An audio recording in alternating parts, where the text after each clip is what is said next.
What's up, guys? We're on part two. Let's go and get into TNA on Impact. Hogan came out and just kind of started talking, addressing like Bobby Roode and James Storm, setting their match for Bound for Glory. It's going to be a street fight. I saw that coming from a mile away. And Sting returned, and they started talking about aces and eights, and they're going to the clubhouse, and he's going to help him. So yeah, and then they had a triple threat match between Daniels, Chavo, and Angle. I guess just kind of like a teaser for the tag match that's going to happen at Bound for Glory. Daniels ended up winning the match. I think it was just like midway, like the majority of the match was spent like these, like both of them beating on Daniels. Then it was just like kind of back and forth, and then like for some reason, Angle and Chavo got into some kind of argument. Angle's like, "I'm just trying to win the match," and Chavo got offended somehow, something, and so yeah, just kind of led to Angle got knocked out the ring, and the thing is just during distraction, Daniels hit Chavo, I guess with his finisher, I don't really know, and pinned him for the win. Tara beat ODB in a number one contenders match. It's pretty funny because Eric Young is out there, and you know he's just comedy in its best form. And he comes into the ring before the match even starts, and he's trying to wrestle Taryn Terrell like he's locking up with her, and she's like, "No, I'm the ref."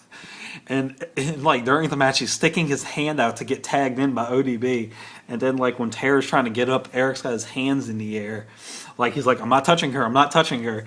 But it ended up where Tara faked like her knee was hurting, took off her knee brace, and she caught ODB off guard with a roll up. Pretty gay, but we all knew Tara was gonna face Brooke at Bound for Glory. It's just where they were leading. Then Rude cuts the promo in the back, talking to Aries, just kind of inflating his ego a little bit, saying, he's like, I was able to beat Jeff Hardy, and so you were able to beat me, so by default you should be able to beat Jeff. He's like, you're the better of them. So, like I said, this is just all kind of seems like it's leading to Aries making his heel turn, like I predict. I don't know if it's actually going to happen, but I really think that's just what it seems like they're leaning toward is Aries being the heel going into this match at Bound for Glory, which would make sense. Hogan had four people. It was originally Garrett Bischoff, Joe Anderson, and Magnus, and he eliminated them throughout the night like he usually does when he's got like different matches with multiple people. First was Magnus to go, and then Garrett. It came down to these two. It was a really good back and forth match. It was a couple botches here and there. It happens though.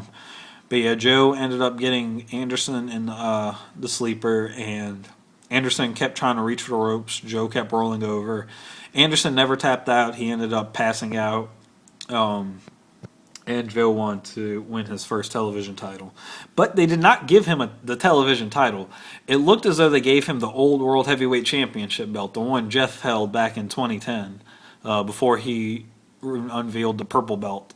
So yeah, I don't know where the actual television title is, but the one they gave him, that was not it. Then Aces and Eights come out, and they kidnap Sting and Hogan and make a deal with them at Bound for Glory, saying, "You pick two of your best guys, and we're going to pick two of our best guys. And if our guys win, we're allowed to come and go as freely as we please, during Impact. If not, we'll stop whatever." And like, we're going to hold Parks hostage. And Hogan's like, "All right, we'll see you there." And the guy's like, "No, you don't understand. Not you, Hogan. You have to watch." It's like two of your best guys, and like Sting's like, yeah, it'll be me and him. So yeah, that was pretty much it. Then Jeff and Aries beat Bobby Roode and Bully Ray in the match. It was a pretty good match. Just pretty much, it was just setting up tension between Aries and Hardy because Aries had hit the Brainbuster on Roode, but then Hardy tagged himself in and hit the Swanton. So yeah, it was a good match and just setting up tension between these two. Next up, SmackDown. Show and Orton come out, start the show, cut a promo saying, that they want to be the number one contender. That's just basically it. That's just them trying to one up each other, and well, not really. But then Del Rio came out, and Orton hit him with the RKO and walked out, and that was pretty much it. Cesaro beat Santino to retain U.S. title. Oksana wasn't there, so I don't know what's going on with her. Pretty pointless match for the most part. I guess they were just trying to make the title seem somewhat important, but let's be honest, we know it's not. Next up, Beth beat Natalia, and then Eve comes out and like, Beth, we have to suspend you. Like, why aren't you suspending her? She's got blonde hair too. And she's like, it's not me. How dare you accuse me? Blah blah blah. And then they go backstage, and Booker T is like, you can't do that. He's like, unsuspend her. And then he's like, you're unsuspended. And Eve's saying, oh, I'm just doing what Teddy told me. He said you okayed it, and she's just trying to make Teddy look bad. And Teddy's like, I didn't do that. No, the past few weeks. It always seems like Booker T trusts his Eve judgment more than he does Teddy sometimes. So he's like, I don't know, dog. I gotta go think about it. And so he walks off.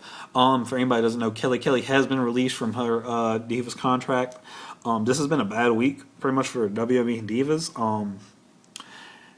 Their developmental diva, Vicky and Eddie's daughter, what was her name? Something I can't remember, but I just had it. But anyway, she has been released. She asked for her release from her contract. Another one of their developmental divas, I forget her name. I think Buggy Nova. She has been sent to rehab, and then another developmental diva whose name I do not know has asked for her release as well.